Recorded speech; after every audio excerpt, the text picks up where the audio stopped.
បាទសួស្តីបងប្អូនគ្នាស្វាគមន៍មកកាន់ Channel YouTube របស់ខ្ញុំថ្ងៃនេះថ្ងៃដែរខ្ញុំចង់ចែករំលែកបងប្អូនពីរបៀបចូលទៅឆែក model កុំព្យូទ័ររបស់យើង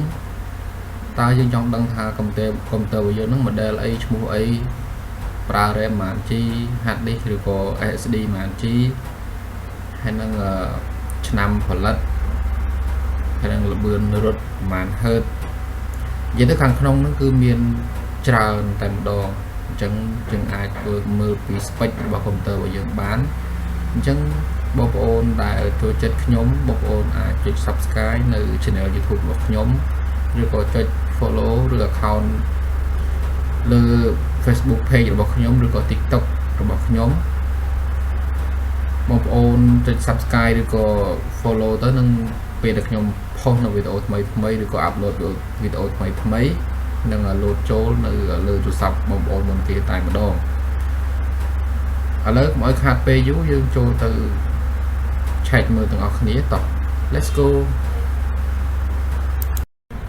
បាទសួស្តីបងប្អូនគ្នាស្វាគមន៍មកកាន់ Channel YouTube របស់ខ្ញុំថ្ងៃនេះថ្ងៃដែរខ្ញុំចង់ចែករំលែកបងប្អូនពីរបៀបចូលទៅឆែក model កុំព្យូទ័រ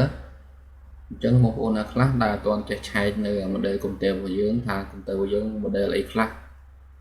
មាន RAM ប៉ុន្មាន G ប្រើប្រហែល bit 32 bit ឬក៏64 bit model ឆ្នាំផលិតនៅក្នុងកុំព្យូទ័ររបស់យើងហ្នឹងអញ្ចឹងបងប្អូនដែលដៃថ្មីជាពិសេសអ្នកដែលប្រើថ្មីហ្នឹងគឺគាត់អត់ទាន់ដឹងថាឆែកនៅកន្លែងណានោះទេអញ្ចឹងគឺការឆែកគឺមិនលំបាកដល់បងប្អូនទេអញ្ចឹង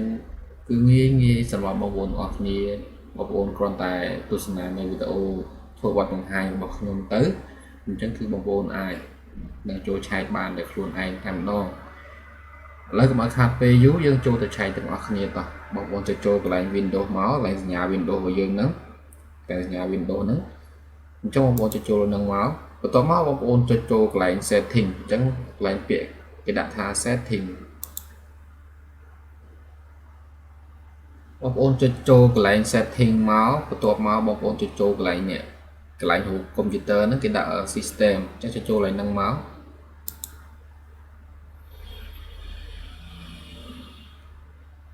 អញ្ចឹងគឺមកដល់ហើយបងប្អូនមកដល់កន្លែងនេះ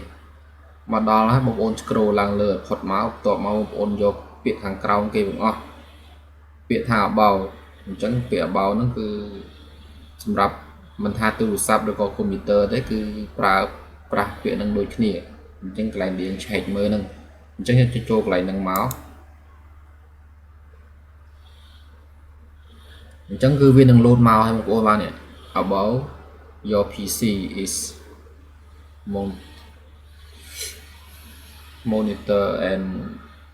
protected អញ្ចឹងកន្លែងនេះគឺជា model របស់វាគឺទាំងអស់តែម្ដងអញ្ចឹងកន្លែងនេះគឺជាកុំព្យូទ័ររបស់ខ្ញុំហ្នឹងគឺប្រើនៅ RAM 8GB ជាមួយនឹង Intel Core TM Core i5 CPU Core i5 ចំនួនទី5រត់ក្នុងល្បឿន 2.67 GHz ហើយកន្លែងនេះគឺ64 MB Intel Core HD បន្ទាប់មកកន្លែងទំហំផ្ទុកនេះគឺ 500G បងប្អូនបាទឥឡូវទៅប្រើអស់ 53G ទេអញ្ចឹង 500G ក្បាច់កន្លែងhard disk ឬក៏ SD អញ្ចឹងទៅកន្លែង strong វាហ្នឹងបន្ទាប់មកកន្លែងនេះគេដាក់ model នេះគេដាក់ desktop អញ្ចឹង desktop latitude E5510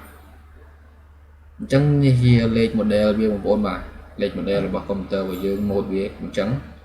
ហើយយក scroll ឡើងមកលើទៀតមកគឺនេះគឺ device name នេះ desktop 41A23JE អញ្ចឹងជា mode របស់វាបន្ទាប់មក processor Core i5 ចំនួនទី5រត់ក្នុង 2.67 GHz RAM 8GB អញ្ចឹងបងប្អូនអាចមើលព័ត៌មាននៅខាងក្នុងនឹងបាន ព័ត៌មាននេះយើងអាចមើលបានទាំងអស់ system វាហ្នឹង tab ហ្នឹងគឺយើងប្រើនៅការដោននៅកម្មវិធីហ្នឹងគឺតម្រូវឲ្យជ្រើសរើសយក64 bit អញ្ចឹងដំណើរការហ្នឹងគឺ64 bit បងប្អូនបាទហើយកន្លែងនេះកុំព្យូទ័ររបស់ខ្ញុំអាចតម្លើង RAM រហូតដល់ 16GB បានជាស្រ័យបងប្អូនបាទយើងប្រាស្រ័យបន្តិចបងប្អូនអញ្ចឹង RAM របស់ខ្ញុំគឺប្រើរាល់ថ្ងៃនេះគឺតែ 8GB តែ 8GB ទេប៉ុន្តែអាចតម្លើងរហូតដល់ 16GB បានអញ្ចឹង RAM កាន់តែធំកាន់តែល្អ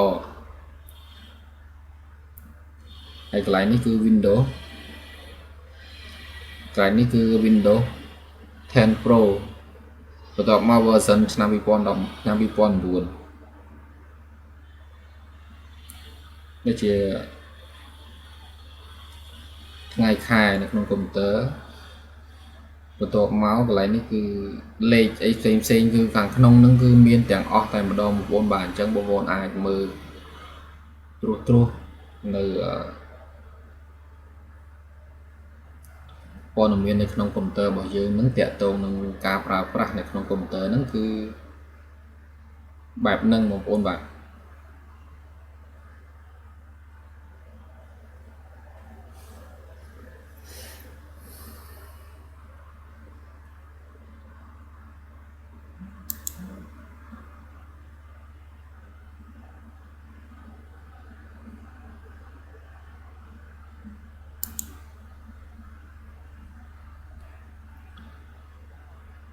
អញ្ចឹងគឺ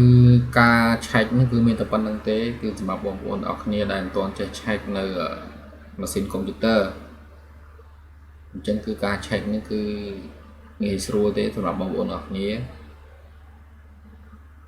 ហើយនឹងហើយមានតែប៉ុណ្្នឹងទេអរគុណសម្រាប់ការទស្សនាវីដេអូរបស់ខ្ញុំបើសិនជាបងប្អូនពេញចិត្តកុំភ្លេចចុច Subscribe ម្នាក់មួយផងជួបគ្នានៅវីដេអូក្រោយ Bye bye let's go